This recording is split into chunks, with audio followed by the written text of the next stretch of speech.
제자들도 이제 디자인 쪽으로 취업하려는 친구들도 있고, 디자인 직군에 있던 사람이 디자인 직군이 아닌 쪽으로 넘어가고, 뭐 이런 사회적인 현상이 이제 많이 발견이 되고 있는데, 이제 그거에 따라서 내 직업을 바꿀 정도면 그거를 꿈으로 삼으면 안 된다.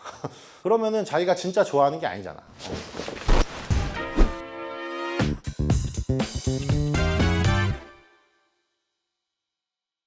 안녕하세요. 처음 보는 분도 계시겠지만 저는 여러분들 선배예요. 그래가지고 다른 학교보다는 이 학교가 훨씬 더 친숙하고, 여기 오랜만에 이제 다시 와가지고 특강을 하려고 하니까 너무 설레임도 있고, 오늘 강의 자료를 준비를 하긴 했지만 강의 자료보다는 조금 더 여러분들이 질문이 어떤 거에 나오느냐에 따라서 강의 내용이 많이 달라질 수 있으니까, 여러분들이 혹시라도 미리 준비했던 질문 같은 게 있으면 적극적으로 손들고 질문하면 좋을 것 같아요. 저는 이제 딸이 한 이제 9살이 됐는데, 저도 이제 습관적으로 딸이 이제 학원이나 학교 갔다 오면 맨날 물어봐요. 오늘 학교에서 뭐 배웠냐? 이렇게 물어보는데, 세계에 많은 권력을 차지하고 있다는 이스라엘 부모님은 학교에 갔다 온 아들이나 딸한테 뭐라고 얘기할까요?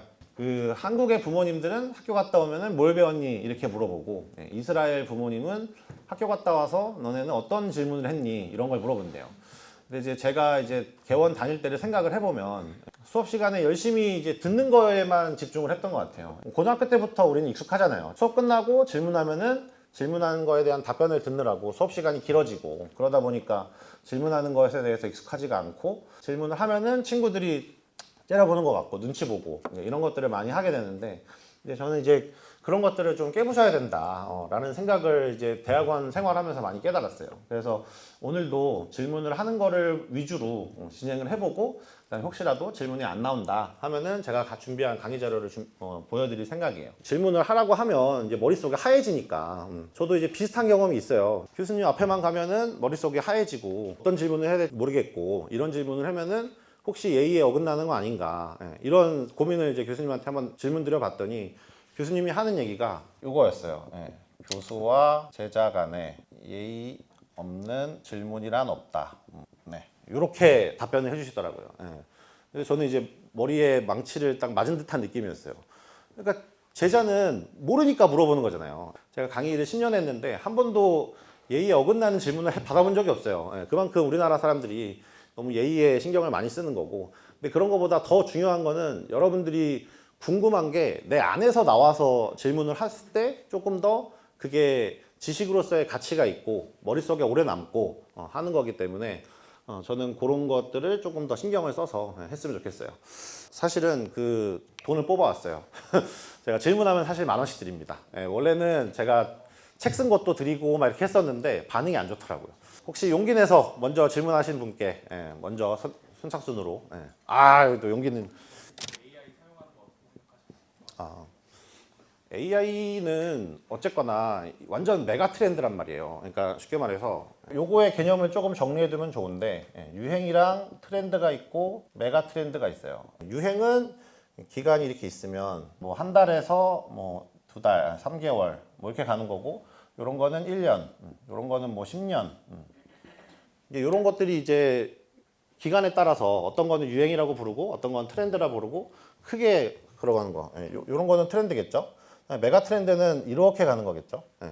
근데 AI는 메가 트렌드란 말이에요. 그러니까 여러분들이 무조건 많이 써보는 게 답이에요. 무조건 많이 써보고, 저 같은 경우에는 만약에 AI를 쓴다고 해서 리서치를 한다고 하면 이 두 가지를 싸우게 시켜요. 챗 GPT랑 에미나이랑. 얘한테 얻은 정보를 가지고 얘한테 물어보고, 얘한테 얻은 정보를 가지고 얘한테 물어보고, 조금 더 논리적인 허점을 찾으려고 그렇게 하면서 리서치를 진행을 한단 말이에요. 근데 그런 식으로 진행을 하는 게 지금까지 제가 찾은 리서치 방법 중에는 제일 효율적인 것 같아요. 원래는 제가 수업 시간에도 많이 얘기하는 것 중에 하나가, 디자이너가 리서치를 한다고 하면 3가지밖에 없거든요. people, 그다음에 두 번째 product, 그다음에 publication. 이렇게 3가지를 리서치하는 거를 디자인 리서치라 그래요. 리서치를 한다고 하면 이 3가지를 어떻게 할 거냐, 이 안에서 뭐 사람에 관해서 질문하는 거, 그 다음에 관찰하는 거, 뭐 실험하는 거, 이런 것들을 이제 예전에는 이제 설문조사지 돌리고 사람들한테 자료조사하고 이제 이런 게 이제 일반적인 거였으면은, 지금은 1차 조사를 AI한테 시킨단 말이에요. 그렇게 하기 때문에 AI는 최대한 많이 쓰는 게 좋고 더 중요한 게 있어요. 자료를 다 모은 다음에 그 다음에 어떻게 그거를 정리를 하느냐. 리서치 단계에서는 객관성이 보장이 된단 말이에요. 자료를 많이 모으는 것 자체는 데이터가 쌓이는 거니까 초등학생도 할 수 있어요. 중학생도 할 수 있고. 뭐 예를 들어서 그런 거죠. 내가 맛집을 가고 싶어. 그러면은 한식으로 갈까, 일식으로 갈까, 중식으로 갈까, 기타로 갈까, 뭐 이런 것들이 막 나뉘겠죠. 근데 여기서 뭐 상황과 조건에 따라서 뭐 시간과 돈이 한계가 있으니까 이런 것들을 줄이는데, 요때 이거를 분석이라 그러는데, 이 분석 시에 주관성이 개입돼요. 서브젝티브한 요소가 적용이 되기 때문에 그거를 조금 더 자기만의 주관적으로 어떤 식으로 데이터들을 모은 다음에 그거를 어떤 식으로 내가 분석을 할 거냐, 그거를 키우는 능력이 조금 더 중요해지는 시대가 된 것 같아요. 그래서 뭐 아직은 뭐 논문을 쓰거나 그러진 않겠지만 이제 데이터 모으는 것 자체는 누구나 할 수 있는 일이다. AI가 잘하고. 근데 이제 분석을 하는 거는 AI가 하는 방식이 정답은 아니거든요. 분석을 어떻게 하느냐에 따라서 자기의 아이덴티티가 드러나는 거기 때문에 리서치하는 것보다도 이제 점점 더 자기만의 주관성을 가지고 어떻게 분석하느냐가 제일 중요하다라고 생각을 합니다. 그리고 한 가지만 더 얘기를 해드리면 이제 로지컬 띵킹이라고 있어요. 로지컬 띵킹. 맥킨지랑 보스턴 컨설팅 그룹, 세계적으로 제일 기업의 가치를 올리는 거에 전문인 회사가 사용하는 로지컬 띵킹이라는 방법이 있는데, 요 안에 MEC라는 게 있어요. 그러니까 홍대에서 중간고사로도 매번 내는 문제인데, MEC가 무슨 뜻이냐면, 이 ME는 데이터를 모은 거를 최대한 빈틈없게, C는 모두 포괄하게, 이렇게 정리를 해가지고 내가 가지고 있는 데이터들이 서로 겹치는 거 없이, 그리고 모든 것들을 포괄하게 나눠가지고 분석을 해야지 조금 더 일이 수월하다라고 주장하는 게 있거든요. 이게 분석할 때는 제일 많이 이제 활용하면 좋고, 그리고 좀 더 논리적으로 사고하는 데 도움이 되는 거니까 요거를 한번 활용하시면 조금 더 좋지 않을까, 그렇게 생각을 합니다. 저도 지금 그게 되게 고민이에요. 지금 제자들도 이제 디자인 쪽으로 취업하려는 친구들도 있고, 이제 주변에서도 이제 디자인 직군에 있던 사람이 디자인 직군이 아닌 쪽으로 넘어가고, 뭐 이런 사회적인 현상이 이제 많이 발견이 되고 있는데, 이제 그거에 따라서 내 직업을 바꿀 정도면 그거를 꿈으로 삼으면 안 된다. 그러면은 자기가 진짜 좋아하는 게 아니잖아. 자기가 생각하는 디자이너랑 사회에서 생각하는 디자이너랑 이런 것들에 대한 정의에 따라 물론 달라지겠지만, 중간에 이제 흔들리거나 이제 포기하거나 다른 직군으로 옮긴 경우가 많죠. 근데 다른 직군으로 옮긴다고 해서 디자이너라는 직업을 완전 바뀌는 건 아니에요. 제가 생각하기에는 디자이너의 정의가 사회적으로는 이제 스타일링을 좀 잘하는 사람 이렇게 돼 있지만, 제가 생각하는 디자인의 정의는 크리에이티브 프로그램 솔빙이거든요. 그러니까 창의적으로 문제를 해결하는 사람을 저는 디자이너라고 생각하기 때문에, 중간중간에 자기의 상황에 따라서 직업을 바꾸는 게 그동안에 했던 걸 다 날렸어 이렇게 생각하지 말고, 중간에 이것도 나한테 도움이 될 거야 언젠가 이렇게 생각하면서 이것저것 해보는 경험을 좀 많이 했으면 좋겠어요. 좋은 결과물을 냈던 학생이 있으신가요? 기억나는 학생이 있으신가요? 뭐 많죠.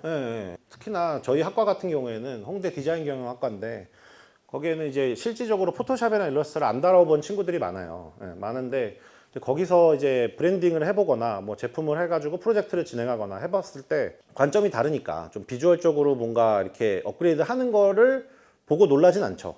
근데 이제 얘가 가지고 있는 이 프로그램 파인딩 능력, 그러니까 이제 앞으로 우리가 AI 시대가 발전이 되면 프로그램을 솔빙하는 능력은 AI가 다 해준단 말이에요.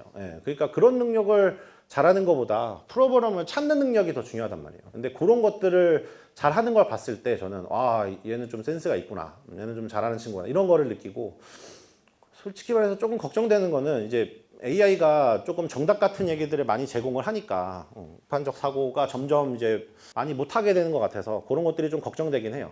그래서 AI를 사용을 하되 프로그램 파인딩하는 능력을 좀 더 키우려고 해야 되고, 너무 세상을 만족하면서 보는 건 아닌가, 의심해보고 뭔가 확인해보고 이런 활동을 좀 더 많이 하면은 조금 더 훌륭한 디자이너가 될 수 있다고 생각을 해요. 제가 봤을 때는 이제 조금 있으면 AGI라고 해가지고 이제 AI를 거의 통합하는, 아예 그냥 AI들이 모은 자료들을 다 통합하는 AGI가 나올 예정이기 때문에, 사실은 내가 어떻게 공부시키냐냐 보다 이 AI가 제공한 정보 있잖아요. 예. 이것에 대한 비판적 시각을 가지고 있는 게 훨씬 더 중요한 것 같아요. 예. 그러니까 AI가 준 정보를 그냥 진실로 믿고 그냥 넘어가 버리면 이제 그게 나중에 문제가 될 수 있잖아요. 윤리적인 문제가 될 수도 있고 뭐 논문을 했는데 그게 카피가 될 수도 있고 막 이렇게 되기 때문에 예를 들어서 AI가 어떤 정보를 제공했어요. 근데 그게 맞는지 아닌지를 확인을 직접 해보는 게 훨씬 더 중요한 시대가 된 것 같아요. 그러니까 예를 들어서 저 같은 경우에도 논문을 쓸 때 아까 얘기했듯이 챗GPT랑 제미나이한테 받은 정보를 가지고 이제 그것도 불안한 거예요. 예, 못 믿겠는 거지. 확신이 없으니까. 그러면 거기서 이제 출처를 받아가지고 이제 그런 거를 확인하는 작업을 많이 한단 말이에요. 그런 것들을 많이 하면 저절로 공부도 되고 결국에 오리지널을 확인하는 요거를 많이 하면 할수록 결국에 디자인 공부가 많이 되고 그거를 가지고서 내가 뭔가 나중에 써먹을 수 있는 지식이 쌓이는 거기 때문에 이런 능력을 조금 더 갖추는 게 중요하고 성기령 작가님이라든가 김대영 교수님이라든가 이런 분들 거 유튜브들 좀 보면 그런 쪽에 인사이트를 얻을 수 있으니까 그런 거 활용하는 게 조금 더 나을 것 같아요. 그러니까 저는 어쨌거나 이게 회사에 있는 사람이 아니기 때문에 학교에 있기 때문에 어떤 문제를 발견했느냐 아까 얘기했던 그런 포인트로 좀 점수를 좀 높게 주는 편이에요. 그러니까 누구나 관찰할 수 있는 문제점은 많죠. 예, 사람들의 니즈는 대부분 다 이제 비슷비슷하니까. 근데 이제 그 안에서 어떤 문제점을 어떻게 해결하려고 하느냐. 이제 비주얼 작업을 잘하는 친구들은 좀 더 완성도가 높게 나오고, 이제 만약에 그게 조금 떨어지는 친구는 다른 식으로 나오는데, 제 개인적으로는 프로그램 파인더가 더 중요하다고 그랬잖아요. 이쪽으로 조금 더 중점을 두고 저는 평가하는 편인 것 같아요. 질문에 대한 답을 하느라고 좀 중요하게 꼭 전달하고 싶었던 얘기를 못한 것 같은데, 제가 시대적인 변화가 있거나 좀 트렌드의 변화가 있을 때마다 이제 인지하고 많이 적용하고 인용하는 책이에요. 이게 이제 미래학자라고 불리는 존 나이트비치라는 사람이 쓴 건데, 이제 아무리 많은 것들이 변한다고 해도 대부분이 변하지 않는다. 그렇다면은 본질에 집중해야 된다. 이제 의자라고 하면 의자에 앉고자 하는 사람들의 니즈는 안 변하겠죠. 지금 여러분들 다 앉아 있듯이 의자에 대한 니즈는 안 변하는데 의자의 형태나 이걸 어떻게 디자인할 거냐 이런 이슈는 계속 변하겠죠. 그러니까 우리가 좀 집중해야 되는 거는 본질적인 것에 집중을 하면 조금 더 안 변하는 요소니까 그런 것에 대해서 자기가 업그레이드 시켜놓으면 훨씬 더 나중에 유리한 상황을 차지할 수가 있겠죠. 어쨌거나 절박감이 있어야 자기가 행동으로 옮기게 되단 말이에요. 그러니까 지금의 AI가 너무 뜨고 있다 하는 그거를 위기로 받아들였을 때 절박감이 느껴지겠죠. 근데 이 절박감을 그냥 우울감으로 연결시키지 말고 행동으로 나는 무언가를 해야겠다. 이 위기에 나는 행동을 해야겠다. 라는 생각을 가지게 만드는 게 절박감이고, 그리고 아까 얘기했던 비판적인 사고, 무언가에 대한 의심해보고 하는 거, 그 다음에 두려움을 극복하는 거, 이런 마인드셋을 갖추는 게 점점 더 중요해지지 않을까라고 생각을 하고, 제가 창의성에 관해서 논문을 썼는데 결국에는 의식적으로 연결을 시키든 무의식적으로 연결을 시키든 끊임없이 계속 연결을 시키다가 보면은 자기가 봤을 때 뭔가 확신이 드는 아이디어 같은 게 있을 거예요. 근데 그런 것들을 찾아가지고 한 번이라도 이제 실행에 옮기고 뭔가 프로젝트를 완성한 경험이 있다 보면은 그런 게 쌓여가지고 결국에는 창의적 자신감이 생기게 되고 이제 그런 게 이제 밑바탕이 되면은 디자인 분야를 좀 더 즐겁게 공부할 수 있지 않을까 하는 게 저의 소신입니다. 그리고 제가 아까 AI 관련된 질문을 많이 받았는데 제 제자 중에 하나가 AI를 실무적으로도 많이 다루고 이제 활동을 하는 제자가 여기 촬영을 하러 왔어요. 그래가지고 실무적인 관점에서는 어떤 식으로 이제 AI를 다루고 생각하는지 한번 들어보시고 그걸로 이제 마무리를 짓도록 할게요. 저는 한 10년 동안 사진이랑 영상 쪽 일을 하다가 요새 AI가 조금 거대한 메가 트렌드가 돼서 그쪽을 좀 활용해서 일을 하고 있고요. 아까 질문에서 그 AI를 쓰게 됐을 때 오류들을 어떻게 잡아야 되는가, 어떻게 학습시켜야 되는가 한 질문을 하신 분이 누구셨죠? 그게 GPT냐 아니면은 제미나이냐에 따라 좀 달라요. 클로드도 쓰긴 하지만 제미나이는 개인화 옵션을 끄셔야 합니다. 그리고 GPT는 개인화 옵션을 켜야 돼요. GPT 같은 경우에는 개인화 옵션을 켜고 나 이거 객관적으로 설명해줘. 그 다음에 아부 떨지 마. 이렇게 하고 또 마지막으로 항상 어떤 문제에 대해서는 출처를 남겨줘. 아직까지는 완벽히 잡아낼 수가 없어서 그런 방식으로 활용을 해야 합니다. 그리고 제미나이 같은 경우에는 내가 개인화 옵션을 켜게 되면은 내가 다른 곳에서 질문했던 것을 끌어오는 습관이 있어요. 아직까지. 진짜 쓸모없는 정보들도 끌고 와서 넌 이런 사람이니까 이런 질문 이렇게 답변해 주는 걸 좋아할 거야. 지 알아서 확정을 짓고 대답을 해주는 경향들이 있어서 그런 부분들에서 좀 조심하면 좋겠고요. 아까 AI 시대가 되면서 디자이너들은 어떻게 일을 해야 하는가에 대해서 조금 걱정들이 많으신 것 같은데 아까 교수님께서 말씀하셨다시피 결국에 안목이 중요한 시대라고 말씀하셨잖아요. 저도 AI 때문에 사진일이랑 영상일이 줄었어요. 근데 반대로 이게 무슨 얘기냐면 AI로 사진이랑 영상을 만드는 일을 저한테 맡기기 시작합니다. 왜냐? 난 그 일을 해봤고 그거에 대한 안목들을 갖고 있기 때문에 맡길 사람이 저밖에 없는 거예요. 사실상. 그런 부분에서 난 AI로 A부터 Z까지 어떤 일들을 해봤어 를 조금 포트폴리오화 하는 게 요즘 시대에 조금 중요한 것 같습니다. AI로 한번 제작 프로세스를 진행해봐요. 전 그 프로세스 단계까지도 디자인이라고 생각을 하거든요. 그래서 그런 부분들을 한번 A부터 Z까지 내가 해보고 나의 생산성을 올리는 일이 좀 중요하다라고 생각을 합니다. 오케이. 오케이. 네, 저보다 훨씬 더 AI를 실무적으로 많이 다루는 제자여가지고 제가 좀 부족한 답변이었던 것 같아서 제자한테 좀 부탁을 드렸고 다음에도 혹시라도 기회가 되면은 또 불러주시면은 열심히 강의 준비해서 여러분들한테 좋은 인사이트 줄 수 있도록 할 테니까 좋은 시간 되셨으면 좋겠습니다. 고맙습니다.